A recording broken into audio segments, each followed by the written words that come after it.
साल 1922 में इंग्लैंड से भेजी गई एक आर्कियोलॉजिस्ट की टीम को कई सालों की नाकाम कोशिशों के बाद एक रहस्यमयी कब्र मिलती है। ऐसी कब्र जो लगभग 3000 साल पहले दफन की गई थी और उसके बाद से किसी ने भी वहां जाने की हिम्मत नहीं की थी। उस कब्र की खोज पर पूरी टीम खुशी मना रही थी। इस खोज ने पूरी दुनिया में तहलका मचा दिया था। हर रोज उस कब्र के बाहर दुनिया भर के अमीर लोग, टूरिस्ट्स और न्यूज़ रिपोर्टर्स की भीड़ लगने लगी। हावर्ड कार्टर, जो इस ऑपरेशन के लीड आर्कियोलॉजिस्ट थे, और लॉर्ड कार्नवन, जिन्होंने इस ऑपरेशन को फंड किया था, उन दोनों का नाम पूरी दुनिया में मशहूर हो गया। लेकिन ठीक 5 महीने बाद काहिरा के कॉन्टिनेंटल होटल में रात करीब 2 बजे लॉर्ड कार्नवन को तेज बुखार हो जाता है। सांस लेने में तकलीफ होने लगती है और कुछ ही देर में वो अपनी जान गंवा देते हैं। जैसे ही वो मरते हैं, पूरे काहिरा की लाइट्स अचानक बंद हो जाती हैं। लेकिन इससे भी ज्यादा हैरान करने वाली बात यह थी कि मिस्र से कई किलोमीटर दूर इंग्लैंड में कार्नवन का कुत्ता भी अचानक जोर जोर से चिल्लाने लगता है और कुछ ही देर में वो भी मर जाता है।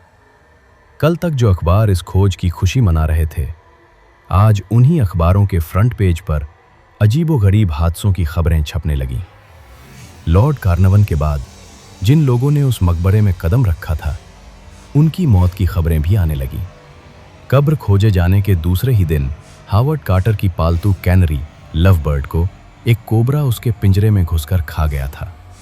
और मिस्र में कोबरा को बहुत महत्व दिया जाता है क्योंकि वहां के लोग उसे फिरौनों का रक्षक मानते हैं।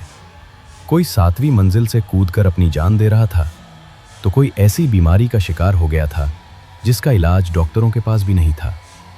पूरे मिस्र में डर का माहौल बन चुका था।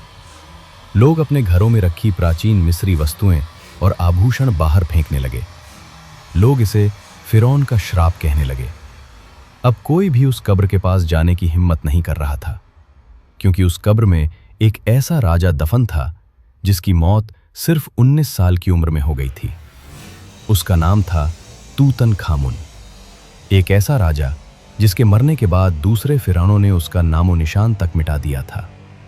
मिस्र के लोग कहते हैं कि जो भी तूतनखामुन की कब्र के पास जाता है, उस पर उसका श्राप जरूर लगता है। क्या वाकई उस 19 साल के राजा ने अपनी मौत के बाद अपने दुश्मनों के लिए कोई श्राप छोड़ा था, या इन मौतों के पीछे कोई और ही वजह थी? दोस्तों, आपको क्या लगता है, ये कोई श्राप था या कुछ और? अपनी राय कमेंट बॉक्स में जरूर बताएं।